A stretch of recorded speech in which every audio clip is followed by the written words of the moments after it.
¿Qué tal?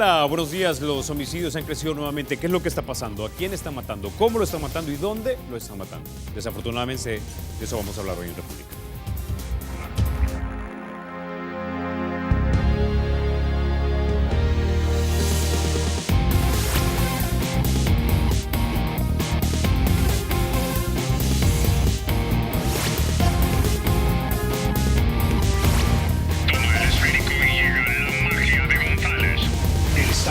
Será siempre libre e independiente y no será jamás el patrimonio de ninguna familia ni persona.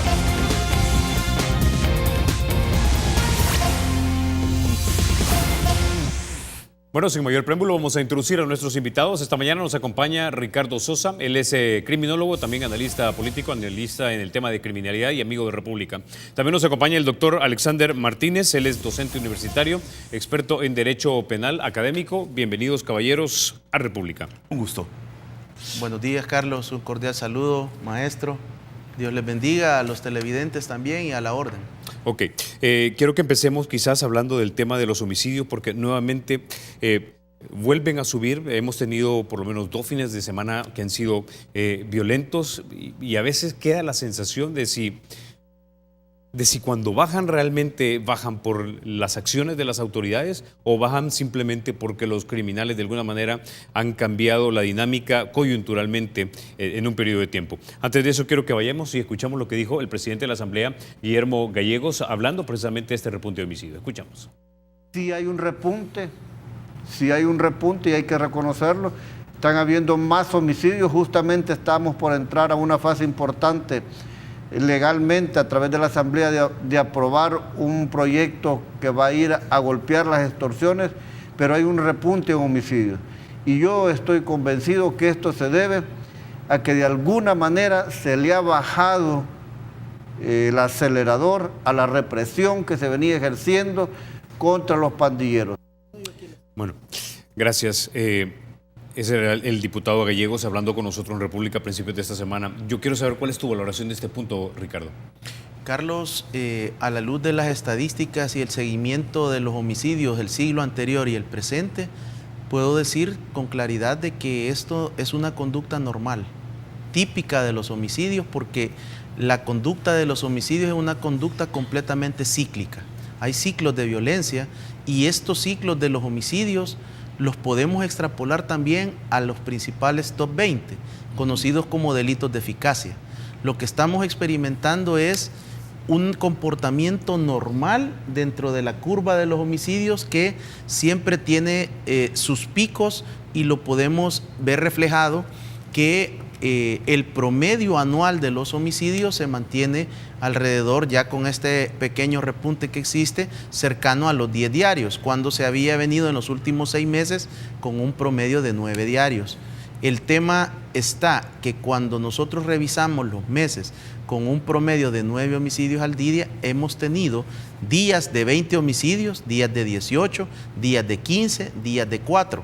Pero el grueso de la pirámide en los últimos 6 meses ha oscilado entre los 5 y los 9 homicidios. Por lo tanto, ese es un comportamiento normal. Por otra parte, creo que es muy prematuro en este momento, con 15 días del mes de junio, hablar de un repunte. A la base criminológica se establecen 12 semanas de tendencia, las cuales sin duda pues todavía no han transcurrido. Creo que un buen parámetro será al finalizar el mes para poder compararlo con mayo, hacer una proyección de julio y comparar los últimos 3 meses, por lo menos del año anterior, para ver realmente en qué consiste. Sí hay elementos muy interesantes para el análisis. Ejemplo, el 9 de junio fue el segundo día más violento del año con 25 homicidios. El primer día y hasta ahora el día con más violencia en el país sigue siendo el 15 de marzo del presente año con 30 homicidios y 4 descubrimientos de restos humanos. Luego hemos tenido varios días de 20, días de 18 y días de 15. Lo que pasa es que de alguna manera estos días pasan desapercibidos. Y hay que entender también la dinámica de lo que está sucediendo. Y es el hecho de que a la luz de un estudio que he desarrollado, por lo menos de los homicidios del presente año y del cierre del 2016, el 35 al 39% máximo corresponden a los homicidios vinculados a estructuras de pandillas. En otras palabras, el 60% de las personas asesinadas en El Salvador son salvadoreños, trabajadores, honrados, que están buscando ganarse la vida a diario. Esto es importantísimo y esto también no es un top secret. El día viernes 9, que se registraron 25 homicidios, el mismo viceministro de Justicia y Seguridad manifestó que únicamente 9 tenían relación con estructuras de pandillas, lo cual nos indica que el porcentaje establecido en estas cifras que he analizado se mantiene. Únicamente corresponden a un 35 a 39% máximo del 2017, 2016 y yo diría del presente siglo, las muertes relacionadas directamente con el tema de las pandillas. Ahora, doctor Alexander, ¿cuál es su valoración sobre este punto? Yo creo que hay que construir una política criminal a corto plazo y a largo plazo. Las soluciones al problema delincuencial en este país podrían llevarnos hasta casi 15 a 25 años. Por tanto, tenemos que desarrollar una política a largo plazo y una política a corto plazo. Esto significa, en primer lugar, saber a qué nos enfrentamos. Tenemos que realizar un saber, construir un saber acerca del tipo de criminalidad organizada al que nos estamos enfrentando. Estos mecanismos de estudio de la criminalidad organizada corresponden a la academia, corresponden a los juristas también. Uno de los problemas de la política criminal que ha tenido El Salvador es que ha sido dejada a los políticos, no ha sido dada mucho a los técnicos. Entonces, los técnicos, las universidades pueden aportar muchos datos. Por ejemplo, los altos índices de delincuencia y de criminalidad que podemos tener en el país pueden ser explicadas por dos tipos de factores, económicos y culturales. Hay un reportaje del Faro que indica que la motivación básica de las organizaciones criminales es una economía de subsistencia. Por tanto, hay un componente económico que debemos de trabajar a efectos de prevención. En segundo lugar, yo considero que hay un problema cultural. El problema de qué hacemos con la violencia y por qué somos tan violentos, esto te lo puede contestar un antropólogo. Esto te lo puede contestar un psicólogo social. Entonces, son esos saberes los que nos tienen que dar una valoración seria, objetiva e imparcial de las medidas a tomar.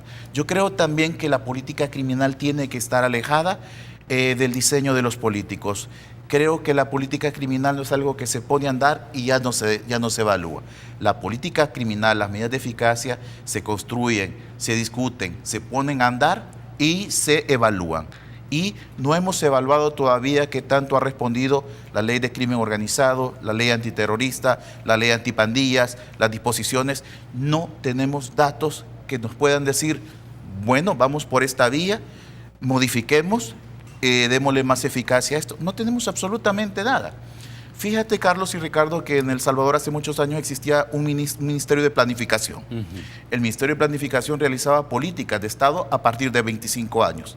Dime tú qué político ha venido aquí o qué funcionario del gobierno te ha dicho que tenemos una política contra la delincuencia de 25 años. Ninguna. Entonces, no pueden haber soluciones mágicas en un problema como la delincuencia en el país. Tenemos que sentarnos todos, políticos, académicos, juristas. Los juristas tienen una gran responsabilidad en El Salvador porque tienen que educar a la población respecto al respeto a las leyes, tienen que enseñarle y tienen que enseñar civilidad. No puedes construir políticas que no respeten el derecho ni que respeten la ley. Entonces, se tiene que crear una política criminal de al menos 25 años que tenga medidas a corto plazo para reducir los homicidios. Pueden ser las propuestas que señala en Alemania Niklas Luhmann, que habla que en algunos momentos los estados tienen que tomar una gestión por excepción. Él le llama management by exception, que dice que si a veces las situaciones de tensión social suelen ser muy intensas, se puede llegar hasta los límites que la legalidad permite, particularmente en combate de crimen organizado y terrorismo. Si tú trasladas la propuesta de Luhmann, El Salvador sería más o menos ir retomando la idea del régimen de excepción que tenemos en los artículos 28, 29 y 30 de la Constitución. Pero a largo plazo, que es lo que a ellos nos interesa, cómo volver pacífica a la sociedad, cómo restaurar la sociedad, pues tiene que haber un proyecto de al menos 25 años para que tengamos una sociedad mucho más pacífica. Y por otra parte, la política criminal que debemos de diseñar no puede ser preventiva solamente y reactiva. Hay un componente de anticipación, hay un componente de que debemos de tener ya las soluciones previamente determinadas antes que el problema acontezca. El caso de los deportados. Una política criminal preventiva ya hubiera tenido soluciones, mecanismos, normas y procedimientos para poder atender a todas estas personas que vienen deportadas para que no vuelvan a integrarse a las organizaciones criminales. A ver, si le entendí bien, doctor Alexander, básicamente la tesis de este señor Luhmann es básicamente llegar a los límites de lo que permite dentro de una república con el objeto de preservar la república. Correcto, es algo así. Es decir, sencillamente hay situaciones donde se generan altos índices de efervescencia social y que de alguna manera el Estado de Derecho debe tomar medidas que sí rozan o lindan lo que el Estado de Derecho permita. Pero más allá de eso, ya estaríamos desbordando un Estado de Derecho que creo que nadie quiere eso, obviamente. Entonces, dentro de esas medidas podrían estar el estado de excepción, podría estar algunas medidas que aseguren la mayor eficacia policial, y hay algo también, la guerra contra la delincuencia no la vamos a ganar con más policías, la vamos a ganar con fiscales y jueces. Si tú lo demuestras, si te lo demuestra Colombia y te demuestra otros países, verdaderamente el combate a la delincuencia se gana en los tribunales, no se gana en la calle. Ok, ahora, ya lo dijo hace más de 1000 años Aristóteles, que la desigualdad produce inestabilidad y de repente incluso violencia, pero esta tesis también fue rechazada en su momento por políticos del Partido Arena. Decían, bueno, si aquí la mayoría de gente en este país es pobre, pero no todos los pobres son delincuentes. Sin embargo, hemos escuchado de funcionarios también de este gobierno y del anterior que nos dicen que el problema de las pandillas también es un problema económico, social y cultural. Pero la pregunta es si una cosa es articularlo públicamente como parte de tu discurso político y lo otro es si verdaderamente va acompañado con prácticas y con un plan implementado en la realidad que responde a eso que has dicho en tu discurso. Lo que sucede, Carlos, es que lastimosamente, como lo decía el maestro, lo que hemos tenido hasta este momento es política partidaria involucrada en temas de políticas de seguridad.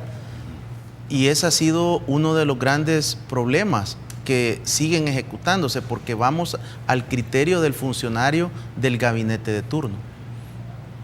Cuando nosotros revisamos los temas de los gobiernos de mano dura y supermano dura, realmente eso fue un efecto mediático. Fue un aspecto con el cual se trabajaba mediáticamente. La policía siempre continuó con su plan estratégico institucional. Su plan estratégico no era la mano dura, era una parte estratégica política mediática que se utilizó. Yo lo he sostenido y lo hemos hablado en otras oportunidades, Carlos, la verdadera mano dura ha partido desde el 3 de enero del 2015, cuando el presidente Salvador Sánchez Serén le declaró públicamente la guerra a las pandillas. Y lo que tuvimos fue el año más violento del último siglo y de la historia del país. Hay que comprender que la violencia engendra violencia. Y ese es un principio bíblico, es un principio criminológico y es un principio de sentido común. Lo que hemos encontrado es la incapacidad de articular. Y ahí creo yo que voy a tratar de aportar algo a lo que ha dicho el maestro Martín, en el sentido de que yo soy de la opinión y he venido promoviendo una política criminológica. La diferencia está en que la política criminal nosotros siempre la hemos tenido en base a los cuerpos de ley vigentes del país, pero la política criminológica está basada en la prevención y en todos los componentes que están completamente ausentes. Tiene que ver con el tema de las ciencias forenses, tiene que ver con el hecho de las ciencias auxiliares que puedan venir a aportar. Usted lo sabe, Carlitos, yo estoy estudiando en este momento un posgrado en ciencias forenses y hemos estado durante 6 meses estudiando antropología forense. Y por lo menos para mí ha sido revelador el poder encontrar a la luz de la ciencia antropológica parte de las respuestas de este país. Y yo quiero compartir, la antropología le permite a usted estudiar a una sociedad desde dos perspectivas, la social y la cultural. Y cuando yo he comenzado a tomar estos instrumentos con pinzas y a llevarlos a la realidad del Salvador, encuentro dos características únicas que para mí han sido, pero impactantes. Somos muchos en un pequeño territorio. Esa es una característica propia del Salvador. Y la segunda es más dramática. Somos el único país de la faz de la tierra que tenemos el 30% y más de su población viviendo fuera. Y a estos dos fenómenos no se le busca una solución de mediano y de largo plazo. Y esto es lo que nosotros encontramos a través de un diagrama de flujo, es que cuando nosotros, ¿por qué la gente se va? Porque no encuentra seguridad, no encuentra democracia, no encuentra oportunidades y tiene desesperanza. Las últimas encuestas a finales del 2016 mostraban dos realidades en cuanto al fenómeno de la inmigración. El primero era que el 68% de los deportados fueron entrevistados y todos manifestaron dos cosas. Primero, que se habían ido por inseguridad y porque no encontraban trabajo. Pero la más fuerte fue porque no había rumbo, no había destino y no había esperanza en el país. Pero lo más revelador, que de los 69%, el 89% manifestó que vuelven a emprender la ruta hacia los Estados Unidos. Y ya bajo el gobierno también de Donald Trump.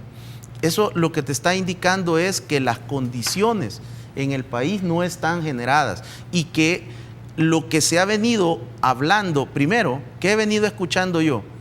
Que lo que tenemos ahora es producto de la posguerra y se nos quiso vender de que todo lo que nosotros estamos experimentando es consecuencia de la posguerra. Y algunas cosas sí, como cuáles. Por ejemplo, el tema de robos, secuestros, el hurto, el incremento de todo lo que es la actividad de delitos de bagatela fue producto de posterior a la firma de los acuerdos de paz. ¿Por qué? Porque los mismos firmantes establecieron que iban a desmontar toda la estructura del territorio. Y no solo eso, le pusieron candados que mientras se establecía la Policía Nacional Civil, tenía que operar la policía remanente todavía con restricciones. Primero, desde las 17 horas a las 6 de la mañana del día siguiente no podían estar en las calles. Exacto, era una policía de 8 horas. Tengo que ir a la pausa, Ricardo, pero básicamente lo que has estado construyendo es una especie de diagnóstico del problema que tiene El Salvador gracias a tus estudios en ciencias forenses y también en antropología. La pregunta es si a tu juicio, por ejemplo, el gobierno de la República, del presidente Sánchez Serén y el anterior y los anteriores tenían el diagnóstico adecuado o no, porque dependiendo de si tienes el diagnóstico puedes implementar un plan que sea adecuado al diagnóstico. Quiero que me des tu opinión sobre ese punto. Antes de eso, sin embargo, quiero contarles que para facilitar sus transacciones, el Banco Promérica ahora cuenta con una banca móvil, donde además de ahorrarle tiempo, podrá usted hacer el pago de préstamos, de tarjetas, de servicios y transferencias entre cuentas. La aplicación de la banca móvil es gratis y está disponible desde las tiendas Google Play y también del App Store. Ya volvemos.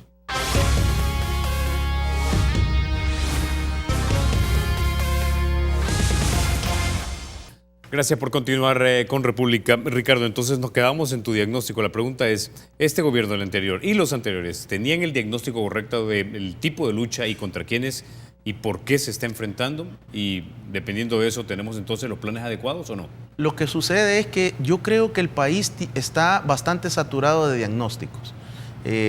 En los despachos de CAPRES de este gobierno y de todos los anteriores podemos encontrar una serie de documentos muy bien elaborados, usualmente con apoyo técnico de la comunidad internacional.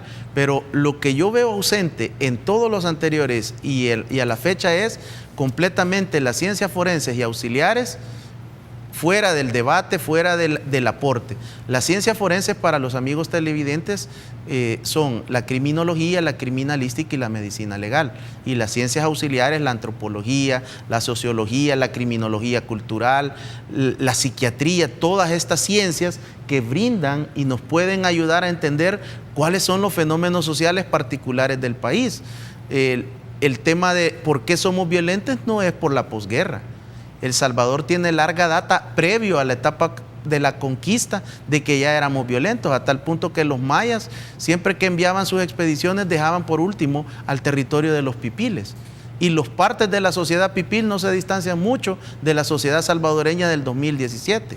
Entonces, creo que el tema es que se ha partido de diagnósticos incompletos sin una base técnica científica académica. Por lo tanto, la ruta del abordaje ha sido diferente y nuevamente ha sido de acuerdo al partido político, al funcionario de turno. Si el funcionario de turno era más afín a las pistolas o a la parte militar, eso es lo que hemos tenido. Si el funcionario que ha llegado es más acorde a labores de prevención, de reinserción, se va por los huertos caseros, se va por este tema, pero le falta el componente técnico, científico, académico a la solución. Y lo que sucede también es que soy de la opinión que aún en este 15 de junio del 2017 los verdaderos factores criminógenos no han sido atendidos. Por lo tanto, ¿cuáles son estos? Los factores criminógenos son los que han generado la situación actual y no solamente es la posguerra. Tenemos el factor del modelo económico, tenemos los factores de fondo, tenemos que discutir la falta de cohesión social, que es lo que yo creo que es prácticamente la raíz de los problemas. Antes de 1932, que fue la masacre de Izalco, ya hay larga data que el Estado salvadoreño había desaparecido del territorio. Y en pleno 2017 hay muchos sectores, cantones, caseríos en la zona rural que el Estado no ha regresado con los servicios básicos asistenciales. ¿Cómo podemos pretender que va a existir una seguridad ciudadana, una seguridad a través de la participación ciudadana, que los salvadoreños ejerzamos ciudadanía, construyamos la república cuando no tienen los servicios básicos asistenciales? Es bastante utópico. Entonces, tiene que haber un trabajo en el cual pueda haber primero un estudio, un diagnóstico, que los profesionales, los expertos le ayuden al Estado salvadoreño a comprender el porqué de las cosas. Hemos pasado de las diferentes crisis, por lo menos hablemos de las del siglo pasado, 1932, el tema de los movimientos sociales en la década de los 60, que finalizan con la guerra civil, posguerra, y en cada una de estas curvas, Carlos, nadie nos ha enseñado a convivir, nadie nos enseñó a pasar de este estadio al siguiente, estableciendo los lazos de poder llevarnos entre nosotros, practicar la convivencia, establecer los factores de prevención en el territorio, pero sobre todo atender aquellos factores que realmente generaron la violencia. Ok.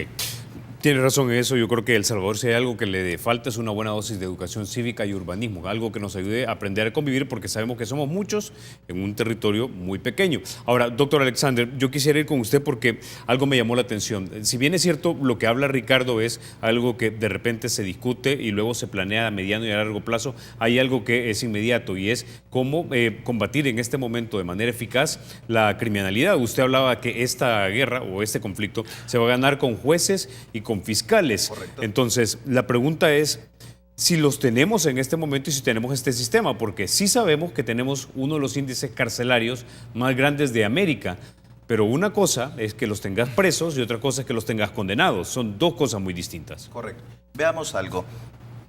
Aunando a la idea de Ricardo, hay dos aspectos que tienes que tener en cuenta en la dinámica de delincuencia del país: la cultura y, por otra parte, el ámbito económico. No toda forma de criminalidad se puede explicar por la pobreza. Algún sector de reclutamiento de jóvenes en criminalidad organizada sí se puede explicar por fines económicos. Me tengo a la organización porque mantengo un nivel de subsistencia de vida de mi familia a través de la extorsión. Pero con formas delincuenciales como la corrupción es difícil que tú hables de un modo económico. Más bien el delincuente que se relaciona de cuello blanco con la corrupción se realiza esos actos por falta de transparencia o de control sobre la labor que ejerce. Te lo explico. En materia de corrupción hay una fórmula que yo utilizo en mis clases que es corrupción igual a monopolio del funcionario, discrecionalidad absoluta del funcionario en su competencia, menos transparencia. Entonces, ese tipo de delincuencia no lo puedes explicar bajo el canon económico. Te explico el caso, por ejemplo, de las tiendas en centros penales. Se dan todos los visos de la corrupción. Tienes funcionarios que dentro del ámbito de la tregua realizaron actividades con un monopolio absoluto sin control superior, con una excesiva discrecionalidad que permitió meter celulares, realizar transacciones económicas de mucho valor en la tienda y cero transparencia. Eso te indica que las medidas que vas a tomar en contra del crimen organizado o de otras formas de delincuencia como la corrupción tienen que ser medidas que respeten la legalidad y el Estado de Derecho. Ricardo y Carlos, no podemos perder la vista que El Salvador lo que queremos construir es un Estado de Derecho, un Estado basado en el respeto a la legalidad. El Estado de Derecho que se planteó en la Constitución del 83, que se planteó en los acuerdos de paz, es un Estado de Derecho que plantea 4 elementos muy importantes: el imperio de la ley, la división de poderes, el control de la administración por parte de la jurisdicción y el respeto de los derechos fundamentales de los ciudadanos. Entonces, tú debes diseñar esa política criminal a partir del respeto a la legalidad. Y te digo algo, a veces los políticos olvidan que el combate a la delincuencia debe ser conforme a la legalidad. Cuando tú estás promoviendo como una propuesta de campaña armar a la población, crear juntas vecinales, tú estás siguiendo en contra del artículo 7 de la Constitución, que indica que los ciudadanos podemos asociarnos y reunirnos siempre para fines pacíficos y sin armas.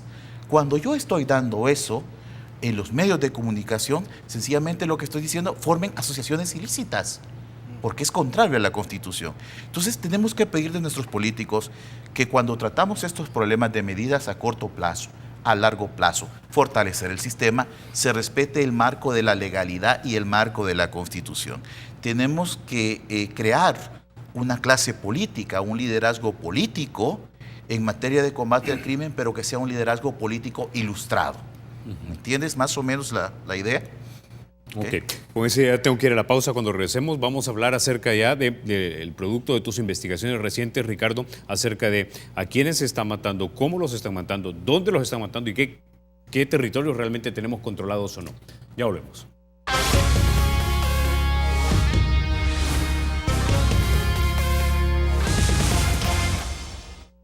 Gracias por continuar con República. Bueno, Ricardo, hablemos entonces ahora de las últimas cifras, hablemos no solamente de los homicidios, sino también de los territorios sobre los que la República tiene control o no tiene control. El fin de semana anterior anduvimos por Oriente, en un momento dado pregunté a varios de los unionenses en el lugar donde me estaba quedando, cada vez que les decía voy a ir a la playa del Tamarindo, simplemente me hacían cara, como hicimos los salvadoreños, y luego me decían no vaya porque eso básicamente es Maraland, es decir, controlado por las pandillas, y esa playa era específicamente el Tamarindo. No me causa placer decirlo, porque es una de las más hermosas y lo he visto por fotografía, no porque lo he visto verdaderamente, pero hay que decirlo, no podemos ocultar el sol con un dedo. Ese es el verdadero drama humano de El Salvador. El empoderamiento de las estructuras criminales controlando el territorio, y lo que tenemos es una verdadera guerra. El Estado tratando de recuperar el territorio que está en poder del crimen organizado. Es una lucha de recuperación y control del Estado. Lastimosamente así es. El Estado tratando de hacer uso del poder coercitivo de la ley, que es lo más fuerte que tenemos en el Estado. Pero por otra parte, el control territorial y el empoderamiento de ellos, controlando ciertos sectores del espacio y del terreno salvadoreño. Ese es el verdadero drama humano. Ahora, en la parte práctica, nosotros lo que encontramos es que tenemos el 31 de mayo habíamos cerrado con un promedio de 9.5 homicidios diarios. En los primeros 15 días del mes de junio hasta este día, el promedio se ha incrementado en 4 puntos porcentuales. Hemos tenido 3 fines de semana consecutivos muy violentos. Y esto lo que te denota es, sin duda, hay un mensaje de las estructuras hacia las autoridades, hacia el gabinete, hacia el Estado salvadoreño. Y sobre todo, el hecho es de que alguien puede decir, es que se están matando entre ellos, pero tú cuando bajas las cifras y cuando bajas la estadística, no hay nada que te diga que la mayoría de los homicidios están siendo de criminales. siempre se mantiene, ya lo dijimos, entre el 35 y el 39% del total de los casos. Y aquí es importante hablar de dos instituciones. Primero, las estadísticas de la Policía Nacional Civil, que han sido confiables. Tienen una situación de confiabilidad, yo diría desde el 2006 aproximadamente, que no hay ninguna duda sobre los datos. Y por otra parte, el componente de la ciencia forense a través del Instituto de Medicina Legal, una institución que por más de 20 años ha estado liderando el tema de la ciencia forense a nivel de América Latina. Las escuelas de Argentina, las escuelas peruanas, que son las más reconocidas, la escuela chilena, cuando vienen acá en el intercambio de información y de conocimientos que tienen, cuando revisan los manuales y la aplicación del Instituto de Medicina Legal, lo que dicen es: si ustedes trabajan igual a nosotros.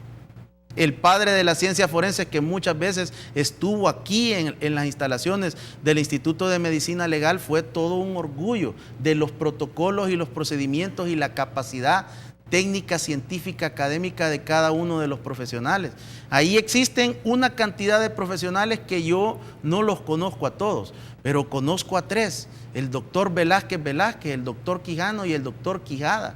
Grandes paladines y luchadores de las ciencias forenses en el país, que son los que deberían de estar generando ese nuevo liderazgo del Instituto de Medicina Legal. Yo he planteado dos opciones desde mi perspectiva. Lastimosamente no he encontrado eco en la sociedad y en el Estado. Y es que el Instituto de Medicina Legal lo debemos de llevar a un nuevo estadio profesional. Y es a través, primero, de siendo una autónoma completamente, que sea independiente, similar a la Fiscalía, para empoderarla y realmente no solo darle y decirle vamos a apoyar al Instituto de Medicina Legal, sino que tenga justo con la orden los recursos, y justo con los recursos la ampliación en la base técnica, en la base administrativa, en el empoderamiento de sus instalaciones.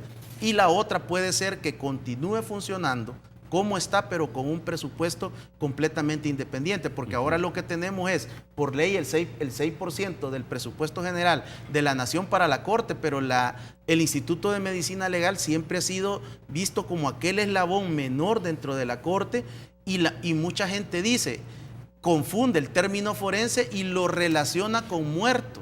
La ciencia forense no es eso. O sea, la percepción es que el instituto solamente cuenta los muertos. Esa es la percepción. Incluso ahora muchos amigos me dicen a mí: ¿y vos para qué estás estudiando los muertos? Porque hay ignorancia y hay desconocimiento del aporte que pueden brindar las ciencias forenses y a la cabeza del Instituto de Medicina Legal. Yo soy de la opinión, así como el maestro dice que esto se tiene que ganar en los tribunales, esta derrota a la delincuencia es en los tribunales con todos los instrumentos legales, y si hay algo que nos falta, pues vayamos a la asamblea a pedir las reformas y los cambios, pero no podemos salirnos del marco. Ahora, el Instituto de Medicina Legal necesita también el empoderamiento y el posicionamiento adecuado, porque si tú no tienes un Instituto de Medicina Legal más apoyado, no vas a poder hacerle prueba frente al proceso judicial con la prueba científica. Acá ya debe de parar el tema del imputado criteriado, una situación que ha sido tan traída y tan mal manejada, y que ha sido la prueba madre en el sistema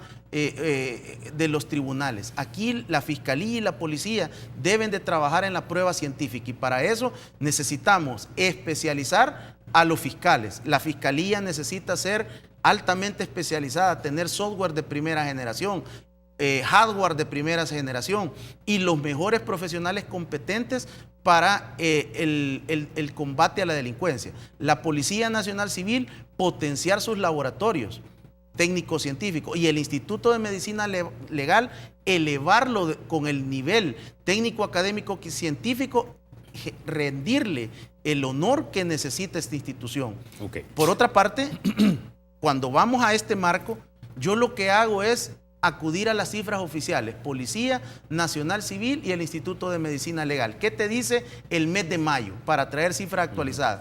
El 89% de los homicidios en El Salvador son hombres. El 11% son feminicidios. Valga decir que en los últimos 2 años hemos tenido un incremento Y yo puedo lanzar este día en República la proyección que el 2017 será el año número 1 en feminicidios en El Salvador. Las muertes con saña y crímenes de odio sobre la mujer se han incrementado y no se está haciendo absolutamente nada en ese tema. Pero ¿quiénes están muriendo, Carlos?